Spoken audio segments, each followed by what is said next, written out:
Namaste, my fellow strikers. Holy Materia here, back with another Shinobi Striker video. Today we'll be talking about how to play defense. So let's get right into it.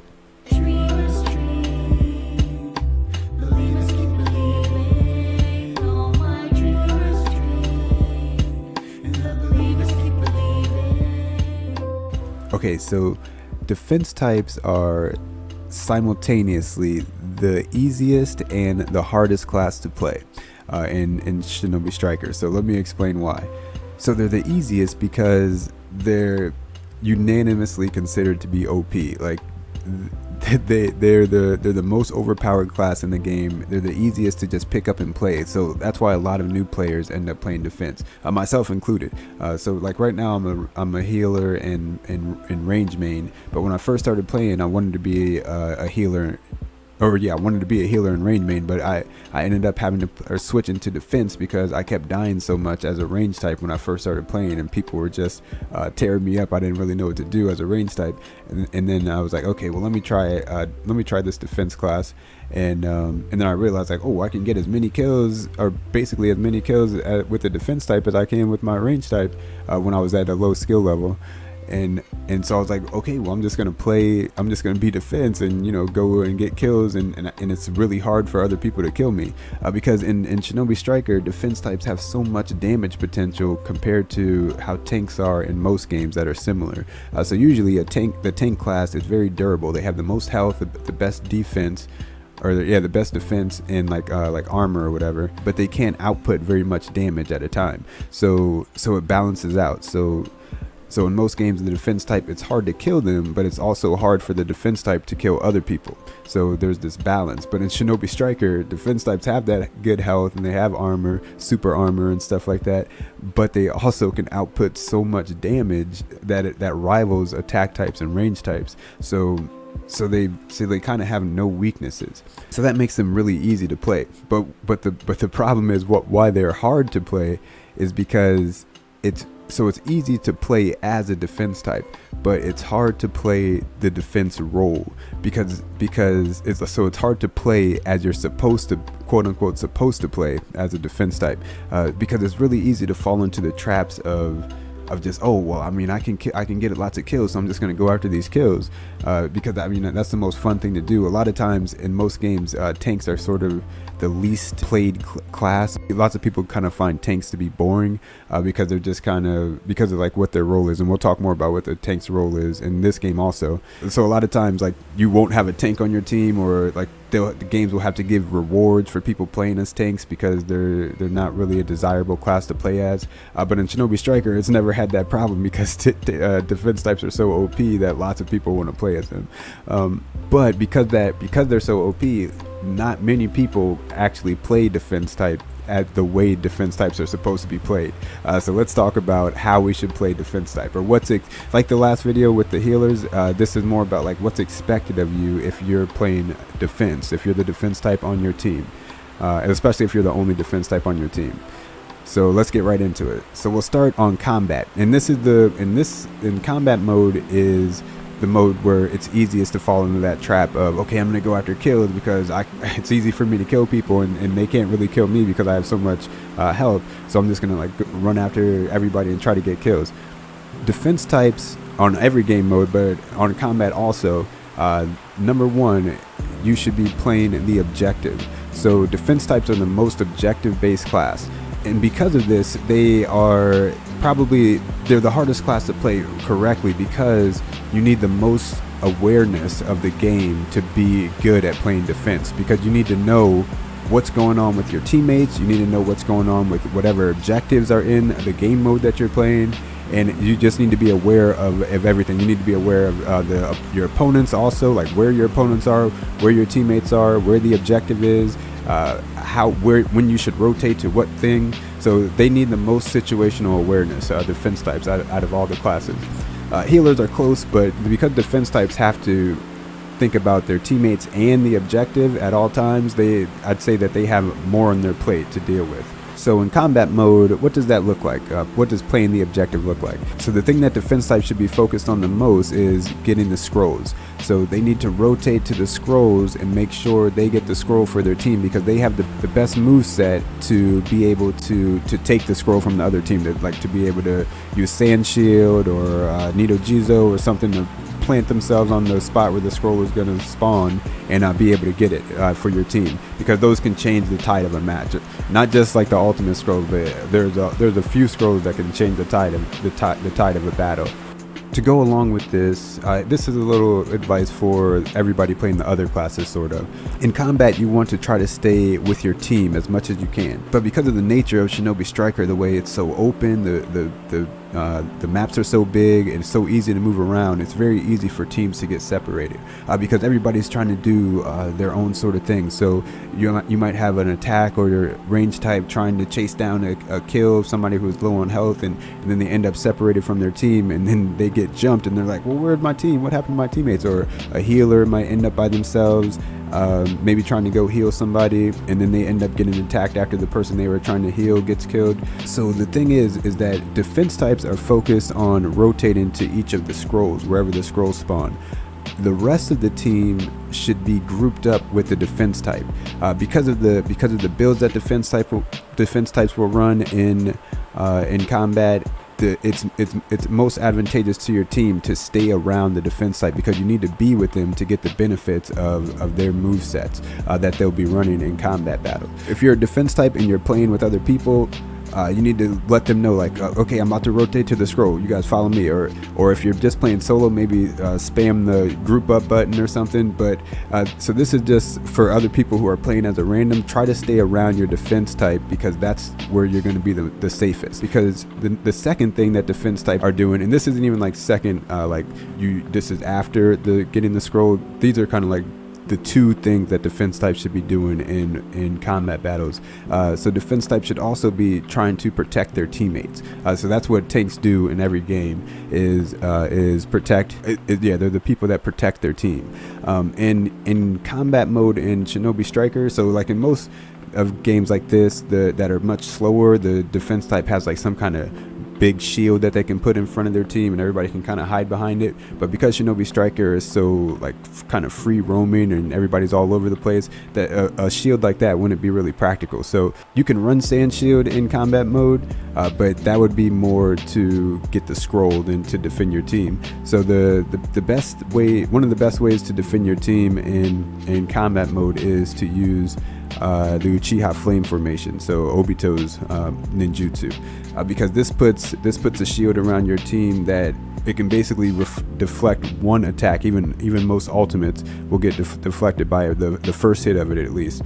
That's kind of the way Shinobi Striker use shields, because everybody's kind of all over the place. But they nerfed the range on that flame formation, so you have to be kind of close to your tank for you to be able to get that. So the team needs to be grouped up with the defense type, so that they can get the benefits of their moves. Like, even for example, when they use something like Sand Shield over a scroll, you could get inside there and try to like keep people away with like ninja tools, or if you have ranged jutsu, you can be safe in there and use that, or a healer can heal from in there in safety. So it's really important for the team to stay around the defense type, so that they can get the most benefits of the tank, or they can get the most benefits of the defense type's ninjutsu. So in combat, the main thing defense types should be doing is getting scrolls and protecting their teammates. So instead of just like focusing on like a single target and trying to kill them, you should be watching out for like who is attacking your teammates, and then going after that person and knocking them off of your teammate. If your teammate is getting comboed by them, you go in and stop that combo so your teammate can get away. And so you should be looking around for that. Like, you can use the triangle button so that they can't knock you out, or so that you won't flinch, and you can make sure you get your teammates to safety, or you make it so that your teammates can get to safety. So those are the two main things. Like, it's easy to fall into the trap of like trying to just go for kills with defense types, but those are the main things that you should be doing as a defense type in combat mode. So there are lots of viable builds you can run in combat as a defense type, but you want to have at least one move or at least one ninjutsu that will help you get the scroll, like Nido Jizo or Sand Shield or like Kamui Climax or something like that. And then the other one you can run pretty much anything you want, but you want to have something that can sustain you, that like one of the many defense jutsu that can heal you, like Snake Thrust is always good, or Demon Hunter is also always good, or even like Petrified Jutsu, but that is not really as useful anymore because it doesn't heal you that much. You can use it as something to get the scroll and kind of heal you at the same time. So for ultimates, the Water Prison Rosary Bondage is really good, but it's only really good if you have a team with you. So just like with healers and Feather Illusion, you don't really want to run it if you're running solo. So you can run something like Water Shark Bomb Jutsu or something like that. Yeah, that you can do, just like a damaging jutsu. Okay, so let's talk about base battle. So this is the game mode where defense types really shine. So like they're the stars of base battle. Sometimes you might run into a 4-stack of people playing a base battle, and they just all 4 have defense types because they're so OP in base battles.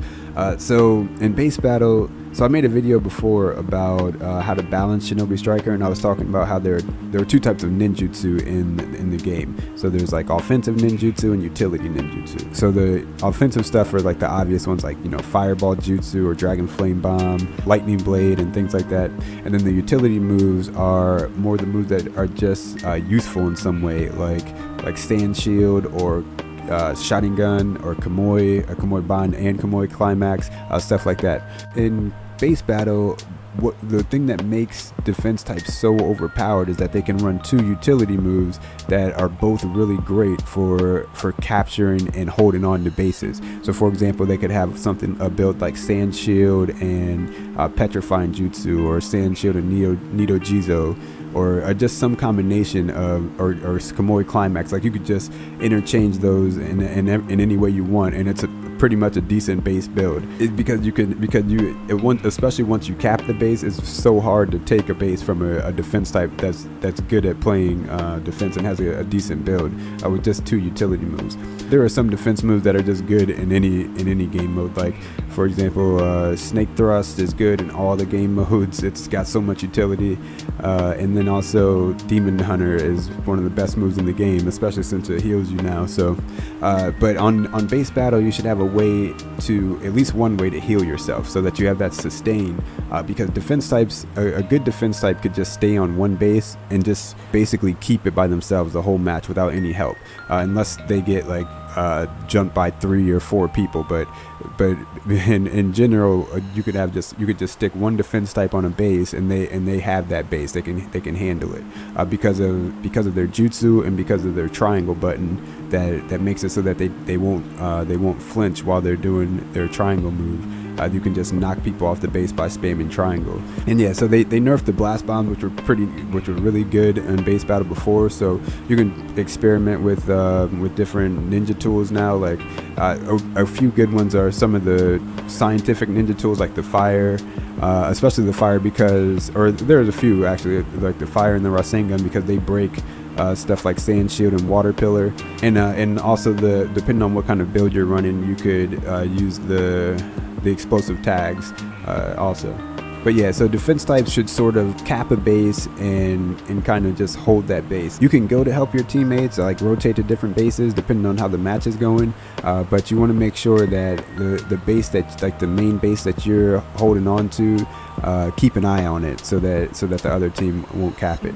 But yeah, so like learning how to rotate in a base battle is something that you just kind of pick up as you get more experience. I'll talk about it more in another video, just about like how to play base battle in general.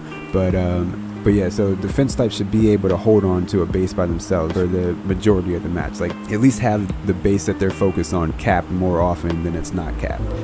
Okay, so now let's talk about flag battle. So this is defense types on flag battle. This is one of the main reasons I wanted to make this whole series in general, is because, like I said before, defense types can fall into a trap of since they're so versatile, they can do so many things, so they can fall into a trap of like doing the thing that they're not really meant to do, or something that they're okay at it, and they can pass for it or they can do it, but there's other types that would be better at doing that thing. So this is for especially for people who are playing solo and they're not communicating with their team. And so yeah, in flag battles, the defense type's main job, and really their only job, is to stay at their own flag and defend it from people trying to take it. It's true that defense types, they have builds that you can run flags, like you could run Subterranean and Human Boulder. That was the build when the game first came out. Or you could run Demon Hunter with Subterranean, and you can be decent at running a flag, but those builds aren't as good as the attack type flag running builds, and now the range type flag running builds, now that they have Kamui Ban. And yeah, you could even run Kamui, I guess, to run the flag, but it's not as good as Kamui Ban, since it doesn't give you those movement buffs and jumping buffs. But yeah, so your only job in flag battle is to stay at your base and defend your flag. I know it's boring, like a lot of the time you're just sitting there kind of just doing nothing, but when you go into when you're on the screen and everybody's picking their class or their type, and they see that there's a defense type on the team, people are going to assume, like, okay, so we have somebody to defend the flag, because we know that person's playing defense. So now I'm going to pick a healer or an attack type and go to get the flag or something like that, or support the team or whatever. It's because we have somebody that's going to be defending our flag. Like, it's not that nobody's going to help you, but at some points all three of your teammates might go to get the flag, but they expect you to stay there, they expect you to stay there and defend your flag, just in case somebody comes and tries to sneak and get it. So there are lots of builds that you can run to defend the flag, like any kind of thing that will stop people from being able to take the flag, like Sand Shield, Nito Jizo, maybe the explosive tags, or you can run like maybe the Rasengan in case somebody gets the flag and you want to be able to, you have something to knock the flag out of them if they kind of get away. Because it has decent tracking, and you could use the fire ninja tool if like to stop people from running or putting water pillar on your flag, or even like if the defense type comes and tries to put their sand shield on it, then you can stop them. And like that's the thing, like you can run sand shield and go with your teammates to get the flag, but that's not what's expected now, especially since healers have water pillar. So they're a better option to go with the team, because they can heal them and they can put the water pillar on the flag. So now the defense type is kind of relegated to just plain defense, like a legit defense type on the flag. Okay, so really quick, for barrier battle, when you're on attack, sand shield is really good because you can use it while you're by the pillar, and you can, or by the stake or whatever, and you can pull it up, and your teammates can get in there and pull it up with you while you're in the sand shield, and the other team can't get close to it to make it go slower. And then if you're defending the flag, maybe run like some things to seal and reset jutsu, like shark bomb and toad oil bomb, so that it's harder for the other team to use their jutsu to defeat the boss. But like I said in the other video, barrier battle is not really a competitive mode, and people don't really care that much about it, so you can kind of do whatever you want in barrier battle. There's not really any expectations for it. Alright, so once again, that took a lot longer than I thought it would, and I feel like I didn't really even say anything about like how to play, but I hope that this was helpful or informative, or that you got something out of it. Oh, and just a side note, don't take this gameplay as like the way it should look when you're playing defense type, because I haven't really played defense in a long time, like on a regular basis. So I'm not the best defense type. I main range and heals. So don't take this game. This gameplay is just an example of like a little bit of like the builds and stuff, and how you should, or where you should sort of be. So yeah. So don't take this as like, okay, this is the way I should, exactly how I should do it, like what's going on in this video, because I'm not that great at defense. But just from playing the game so much, I know about like what each role should be doing. So So yeah, I hope this was helpful. Let me end it here because it's getting really long. And I was expecting this one to be the shortest one actually, but I don't know how I just talked for this long. So thanks for watching, everybody. Don't forget to Shinobi strike that like button. If you're a more experienced defense type, leave a comment below if you have any more advice, or if maybe something I said isn't correct anymore because yeah, I don't main defense anymore. There's been some meta changes, but I'm pretty caught up with all the changes and everything. But so yeah, just let me know, or just let the people know in the comments like what other advice you might have for defense types. Yeah, thanks for watching. If you made it this far, everybody stay safe out there. I'll see you guys in the next one. Peace and love.